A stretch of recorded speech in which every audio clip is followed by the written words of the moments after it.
A série que traz as 48 seleções da Copa do Mundo de 2026 está no ar. E nesse 22º episódio, vamos falar do Egito. Você quer saber quem são os principais jogadores, quem é o treinador, qual o estilo de jogo, como é que foi o ciclo para chegar até a Copa do Mundo e também como que a equipe pode chegar na competição?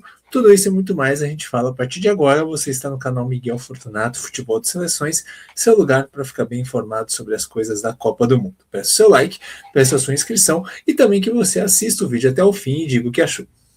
Bom, vamos falar deste país imenso de 119 milhões de habitantes e que tem o futebol como seu primeiro esporte, né? Só que o Egito, ele vai só para a sua quarta Copa do Mundo, né? O Egito jogou a Copa de 34, jogou a Copa de 90, jogou a Copa de 2018 e agora se qualificou novamente, né? O melhor resultado foi um 13º lugar em 1934. Em 90 caiu no grupo da morte, né? Com Irlanda, Inglaterra e Holanda, caiu na primeira fase. Em 2018 estava num grupo com Rússia, Uruguai e Arábia Saudita, também caiu na primeira fase. Mohamed Salah naquela ocasião estava com problemas de lesão, né, a temporada muito desgastante, tinha chegado na final da Champions, né, teve aquele lance com o Sérgio Ramos na final da Champions e o Egito não conseguiu se classificar. Para 2022 não se classificou e é uma loucura a gente pensar nisso, né? O Egito é uma seleção muito dominante no continente, tem 7 títulos da Copa Africana de Nações, a geração tricampeã da Copa Africana de Nações em 2006, 2008 e 2010 não conseguiu se classificar para a Copa do Mundo, e em 2022, que era o auge dessa geração atual, né? Salah voando, o Al-Ahly dominante no cenário do futebol africano, e os caras no melhor momento físico, eles não conseguiram se classificar para a Copa, simplesmente porque é muito difícil na África, né? Eles ficaram em primeiro no grupo e aí foram para o mata-mata, um mata-mata onde você poderia enfrentar qualquer um, não tinha uma separação por ranking. O Egito caiu no sorteio com o Senegal, que havia sido a final da Copa Africana de Nações um pouco antes, e naquele momento eram, assim, sem dúvida, as duas melhores seleções do continente. Marrocos não estava no patamar que atingiu depois. Então, assim, era muito difícil classificar na África, né? E aí a gente não teve o Egito em mais Copas do Mundo, justamente por isso. Agora, com esse aumento, ficou mais viável para o Egito se qualificar. Então vamos falar desse ciclo, né, que levou o Egito para o Mundial. Foi logo depois da Copa de 22, já tivemos a Copa Africana de Nações, no comecinho ali em janeiro de 2023, lá na Costa do Marfim. O Egito acabou caindo nos pênaltis para a República Democrática do Congo, logo nas oitavas de final. Agora, no comecinho de 2020, no final de 2025, comecinho de 2026, tivemos a nova edição da CAN. E aí o Egito fez uma ótima campanha, né, com semifinal, ficou em primeiro lugar do grupo, o grupo que tinha Zimbábue, Angola e África do Sul, passou em primeiro do grupo, teve um duelo duro com o Benin, né, venceu o Benin ali na prorrogação, e se classificou para as quartas de final. Nas quartas de final derrotou a Costa do Marfim por 3-2, e num jogo duríssimo com o Senegal, acabou sendo eliminado nas semifinais, né? Na eliminatória da Copa, campanha invicta, 8 vitórias, 2 empates, nenhuma derrota. O adversário mais duro do grupo era Burkina Faso. Egito se classificou sem grandes dificuldades, né? Nas eliminatórias para a CAN de 2025, também tranquilo, 4 vitórias, 2 empates e 0 derrotas, né? Na Arab Cup, que aí é um time bem alternativo que foi levado, né? O Egito caiu na fase de grupos, e nos amistosos a gente teve 15 jogos, 8 vitórias, 3 empates e 4 derrotas. E aí esses dois últimos amistosos bem animadores, o Egito sem Salah, o Egito fazendo testes, né, nesses jogos, conseguiu uma goleada contra a Arábia Saudita por 4-0 e empate em 0-0 com a Espanha, mostrando aí que o Egito pode competir nesse cenário, né? A gente olhando que o Egito fez muitos amistosos ao longo do ciclo com seleções africanas, a maioria deles foram amistosos ali dentro, né? Muito por conta da questão de seleções europeias estarem ocupadas, sul-americanas também, com as eliminatórias daqui, quando o Egito podia fazer amistosos. Agora, nesse intercâmbio, mostrou aí que pode competir, e isso é muito animador. Vamos ao treinador, então, Hossam Hassan, que até o momento é o maior artilheiro da história da seleção. Ele pode ser ultrapassado nesta Copa do Mundo, né? Pelo Mohamed Salah. E ele é treinador da seleção egípcia desde 2024. E é muito interessante o retrospecto dele, né? São 28 jogos no comando da seleção e apenas 3 derrotas. Acho que a pior derrota agora foi essa derrota para o Uzbequistão por 2-0, né, no amistoso recente. Teve a derrota para Senegal, mas assim, é um currículo de muito respeito do Hossam Hassan à frente da seleção do Egito. É uma liderança muito respeitada pela imprensa, pela torcida e principalmente pelos jogadores. Bom, se o Hossam Hassan teve uma trajetória muito vencedora com a seleção do Egito, ganhou o tricampeonato da Copa Africana de Nações, é condecorado aí como um dos grandes da história, o Mohamed Salah ainda está buscando a sua glória, né, como atacante, né, e um baita ídolo. Ele pode passar o Hossam Hassan em gols, como eu disse, né? Ele tem 67 gols com a camisa da seleção, o Hassan tem 69. Então faltam 2 para igualar e 3 para passar. De repente, até nos amistosos pré-Copa, lembrando que o Egito enfrenta a Rússia e o Brasil nos amistosos pré-Copa, de repente até nesses amistosos, antes da Copa do Mundo, ele já iguala ou passa. Só que o Salah, ele vem numa temporada muito abaixo do que ele estava acostumado a entregar no Liverpool, né? É a primeira temporada desde 2019 que o Salah faz menos de 30 gols. O Salah vinha numa pegada de mais de 30 gols todos os anos, e essa temporada ele só fez 12, né? Com a camisa do Liverpool. E muitos fatores se aplicam a isso, né? Teve a renovação do contrato, teve a questão de muitas mudanças, muitos jogadores novos, mudou muito o estilo de jogo da equipe dos Reds, e o Salah teve problemas de relacionamento com o Arne Slot, né, perto ali da Copa Africana de Nações, ele até ameaçou deixar o clube, reclamou publicamente, e aí foi colocado panos quentes aí nessa história. Mas a verdade é que o Salah não foi o Salah que a gente se acostumou a ver nessa temporada. Só que na seleção ele continua jogando muito bem, né? O Salah, ele fez 4 gols e deu uma assistência na Copa Africana de Nações agora, nessa viradinha de ano. E nas eliminatórias para a Copa ele fez 9 gols e deu 3 assistências em 9 jogos.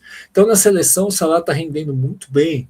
E você vê que na seleção ele tá querendo demais, né? Ele sabe que é o canto do cisne dele, é a última chance dele fazer uma grande campanha, né? Para a seleção. 18 ele estava machucado, 22 era a grande chance, acabou não indo, e agora é a última chance do Salah em alto nível de chegar e fazer uma boa Copa do Mundo. Então agora que já a passagem dele no Liverpool já está se encerrando, né? Ele já anunciou que vai sair, acredito que ele está 100% focado em fazer um bom Mundial, e acredito que isso seja possível. A gente tem que separar, às vezes, o que o jogador rende no clube do que o jogador rende na seleção. Muitas vezes são coisas diferentes em determinados momentos. E aí com o Marmoush é semelhante, né? O Marmoush teve uma temporada onde ele apareceu para o futebol mundial como uma estrela, né? Se transferindo do Eintracht Frankfurt para o Manchester City. Ele fez 28 gols na última temporada. Só que aí no City agora a temporada é mais abaixo, né? É um cara que se notabiliza por chutar muito bem de fora da área, né? Até pela seleção ele meteu uma bola na trave contra a Espanha que foi incrível, né? Ele estava marcado por 2 jogadores, ele ganha no corpo, acha o mínimo de espaço e acertou a trave. Então ele é esse cara. Só que no clube não está conseguindo ter o espaço, porque no City tem muito cara bom, o elenco roda demais. Aí você tem que se adaptar às funções que o Guardiola quer que você faça, enfim. Na seleção não. Na seleção o Salah e o Marmoush têm um protagonismo diferente, o time joga para que os dois rendam no ataque. Então, por isso que ele rende muito mais. Bom, vamos falar de uma certeza que vira dúvida, né? O El Shenawy, goleiro histórico do Egito, 37 anos, goleiro histórico do Al-Ahly, né? Todos vocês conhecem, com certeza, aí da seleção de Mundial de Clubes, enfim. Ele é o goleiro titular, só que ele se envolveu numa polêmica no jogo contra o Cleópatra. Ele agrediu o árbitro. Ele agrediu o árbitro no final do jogo, foi expulso, ficou suspenso por 4 semanas. E vamos ver o quanto que esse problema disciplinar pode afetar aí a Copa do Mundo dele. Acredito eu que ele vai seguir sendo titular. Só que assim, o goleiro reserva, o Chober, foi bem, né? No amistoso contra a Espanha, fechou o gol. Então pode ser que isso crie uma disputa no gol, né? Vamos ver como que o Hossam Hassan vai administrar isso aí. E a gente traz também o Eman Ashur, né? Jogador que recentemente ganhou espaço com o Hossam Hassan na seleção egípcia. Ele era reserva ali até a virada para essa temporada, ali em junho, julho, e aí quando ele teve condição física, o Hossam Hassan colocou ele para jogar, depois da grande temporada anterior que ele fez no Al-Ahly, e ele foi se tornando titular. Só que ele não teve a sequência nessa temporada que ele esperava. Você vai se lembrar da lesão grave que ele teve no jogo contra o Inter Miami, logo no comecinho ali na abertura da Copa do Mundo de Clubes. Ele só jogou 14 minutos daquela competição. Ele era e é a grande estrela do Al-Ahly, né? E aí ele teve uma temporada só de 18 jogos com a camisa do Al-Ahly. Mas na seleção ele foi titular sempre que possível e rendendo muito bem. Na Copa Africana de Nações ele jogou muito bem. E ele é uma máquina de dar assistência. Além de ser um cara que chuta bem com as duas pernas de fora da área, ele é um cara que é uma máquina de encontrar espaços. E quando você tem um cara com essa capacidade de passe para entregar bolas para o Salah e para o Marmouche, sua seleção começa a se tornar mais perigosa. Bom, outros dois destaques que têm uma ligação muito forte com o Al-Ahly, e é muito curiosa essa coisa da seleção do Egito de ser basicamente pilares do Al-Ahly, né, dessa última década, com Salah e Marmouche, né? É muito curioso. Isso é um entrosamento, é um time entrosado com dois craques. E isso é um ponto positivo dessa seleção, né? O Rabiá não está mais no Al-Ahly, ele está no Al Ain dos Emirados Árabes, mas, pô, é um cara de carreira longuíssima, de muitos e muitos anos aí, agora ele já está com 32, jogou muito tempo no Al-Ahly, jogou muito Mundial de Clubes, né? E o Rabiá é um cara muito importante. Tanto ele como o Yasser Ibrahim são zagueiros que, na bola parada ofensiva, eles podem decidir jogos, né? Porque eles são muito bons ali, né? E ele tem uma liderança muito forte no elenco. É um cara que você pode, num jogo truncado 0-0, um golzinho do Rabiá de cabeça, o Egito conseguir uma vitória. E para garantir esses 0-0 aí, para garantir uma solidez defensiva, o Egito depende muito do Marwan Atia, que é o volantão, né? É o cara do desarme, da antecipação de passe, de fechar ali espaços, né? E que é um cara muito experiente também, já com 27 anos, que é fundamental aí também. E de vez em quando faz uns golzinhos bonitos de fora da área também, o que pode ajudar ofensivamente a seleção.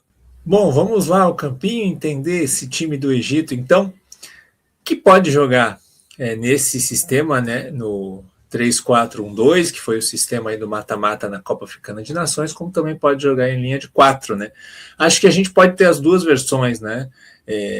A questão aí nesse sistema você fecha um pouco mais a defesa. Imagino que no jogo contra a Bélgica seja mais ou menos assim, porque a gente sabe que contra a Bélgica, se você dá espaço para o Jeremy Doku, por exemplo, acaba o jogo, né?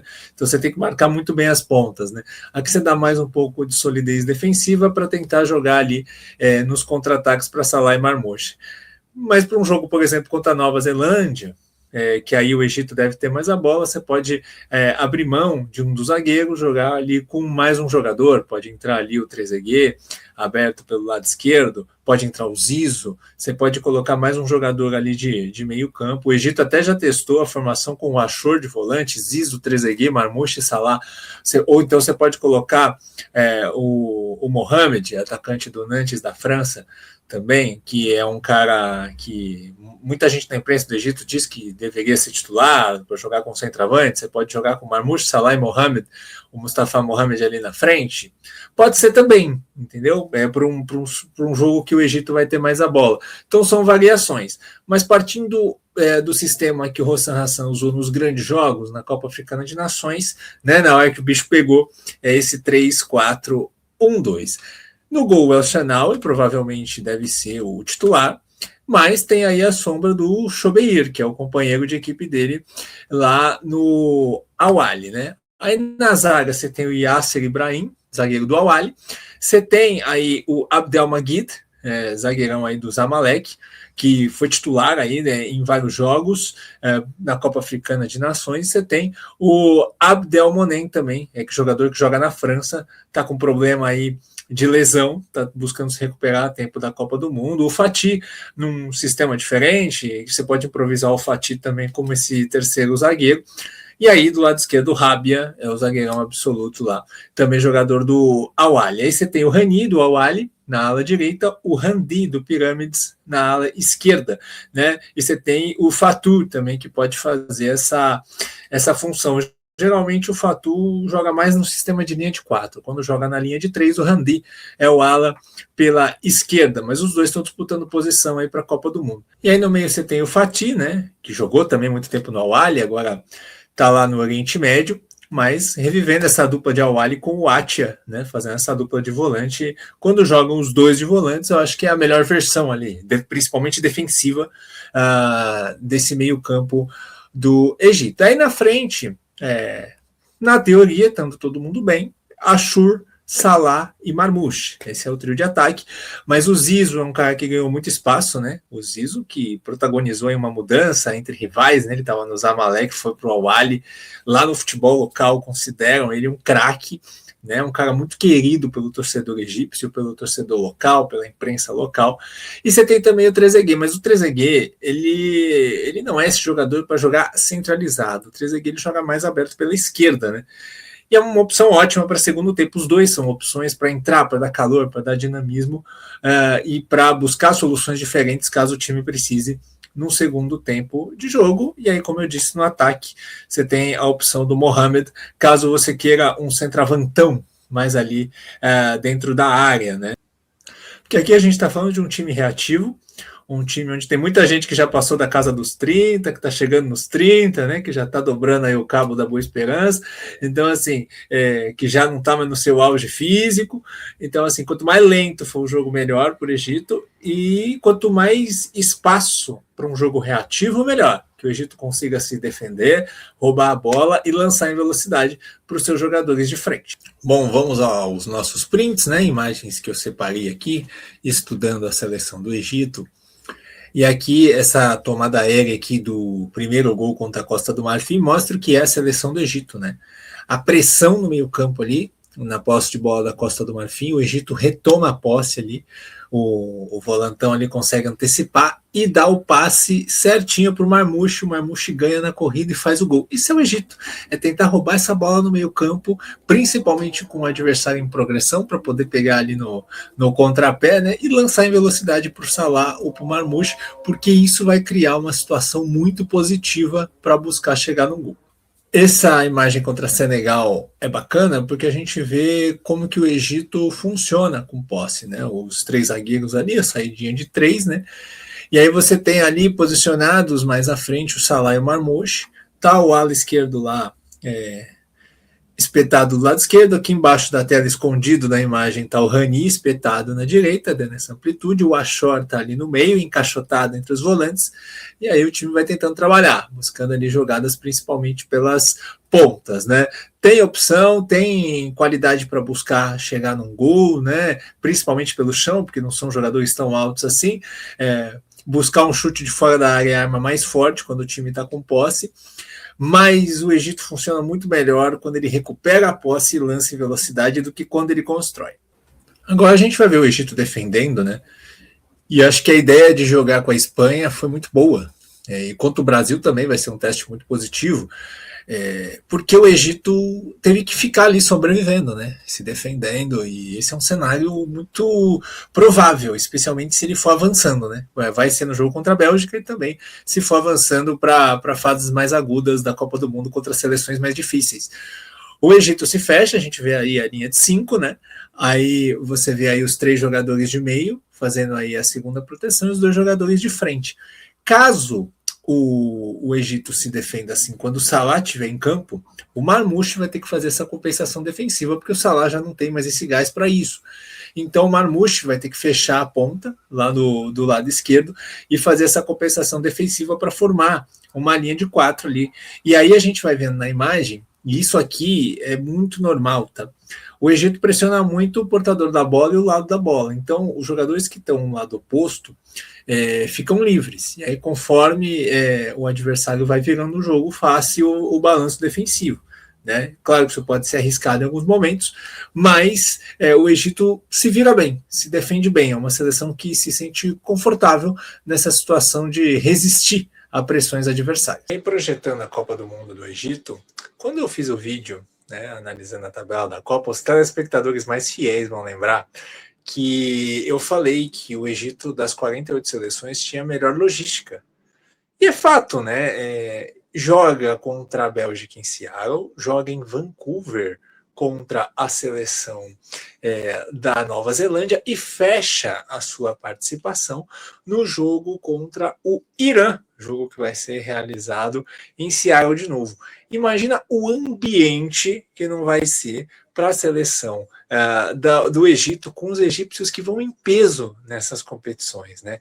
E ainda a gente pensando que o Irã não vai poder levar iranianos, né? Apenas os que residem fora do Irã e os que já moram lá nos Estados Unidos, então vai ter um público muito reduzido, e que a Nova Zelândia não costuma levar muita torcida. Então a gente vai ter o Egito, assim como foram os jogos do Al-Ahly na Copa do Mundo de Clubes, fazendo um ambiente muito próprio em casa e com viagens muito curtas. Dá para fazer tudo de carro e de ônibus, né? São apenas 236 quilômetros que separam aí uma cidade da outra. Então, assim, eu acho que o Egito briga por classificação.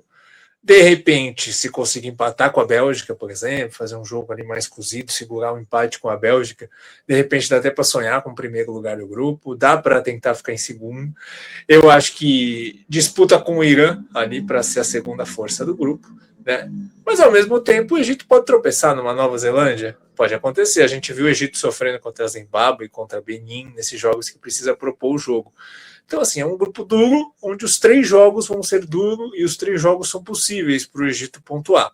Acho que dá para avançar de fase e tentar competir no mata-mata, né?